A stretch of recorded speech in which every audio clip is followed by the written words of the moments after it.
Hello, welcome to another unit on complex numbers. In this one, we are going to define what is the conjugate complex number and the modulus of a complex number. Well, what are the requirements for this unit? Very easy. Just to know what a complex number is and to know how to operate with complex numbers. Up to this point, we have already seen how to add and multiply complex numbers. However, we insist we start the unit again by reviewing the basics you need in this lesson. A complex number in binomial form is of the form a plus bi, where a and b are real numbers, and the imaginary number I is the root of -1, which implies that I squared is equal to -1. Addition, as we have already seen, is adding the real part to the real part, the imaginary part to the imaginary part.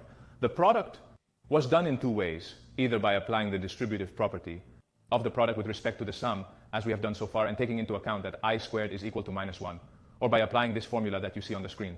And in the last unit, we saw how to calculate the inverse of a complex number. I leave here the formula so that you can remember it. Let's define what the conjugate complex number is. Suppose we are given a complex number that is a plus bi. Its conjugate, denoted by z with a slash above, is equal to a minus bi. Notice that we have only changed the sign of the imaginary part, not the sign of the real part, only the sign of the imaginary part. Well, two very simple examples would be if we are given the complex number 3 plus 2i, the conjugate would be 3 minus 2i, or if the complex number we are given is -2 minus I, its conjugate would be -2 plus I. What are the properties of the conjugate complex number? Notice, it is not that we can use it a lot, but this property is applied later to modify a little the formula of the inverse number of a complex. Well, if the complex number would be a plus bi, z times its conjugate is a squared plus b squared. This is very simple, and we review again the product of complex numbers. If z is equal to a plus bi, what I have to multiply is a plus bi times a minus bi. Remember the product? It would be the first by the real part with the real part, the imaginary part with the imaginary part, and so on. In this case, I have not applied the formula. What I have done is to use the distributive property of the product with respect to the sum. If we skip a little bit the steps of the product, notice that we are left in the middle with a bi minus a bi plus a bi. This would simply be 0.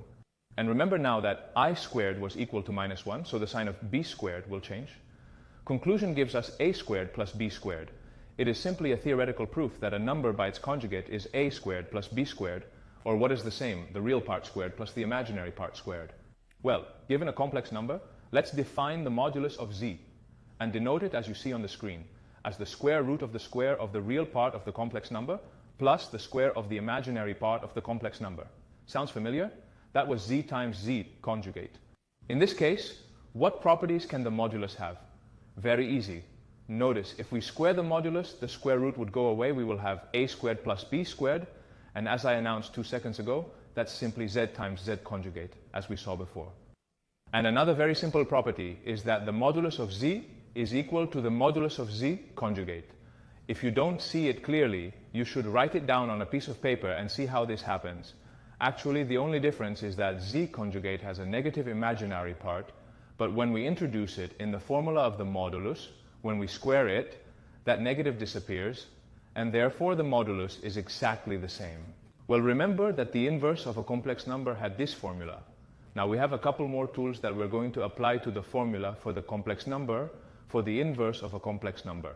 Notice, I could write the inverse of a complex number this way, like this. Putting the two fractions together, notice that they have the same denominator. The top part would be a minus bi, and the bottom part would be a squared and b squared. Doesn't a minus bi sound familiar? Yes, in fact, that is the conjugate of z, and at the bottom is a squared plus b squared.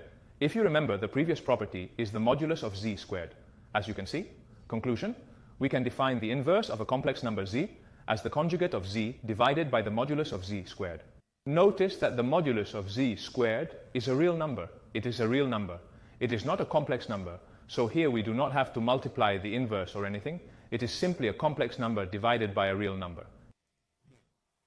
What have we seen in this unit? We have simply defined what is the conjugate of a complex number, the modulus of a complex number, and some basic properties of these two definitions, the conjugate and the modulus. So much for today's lesson. Thank you.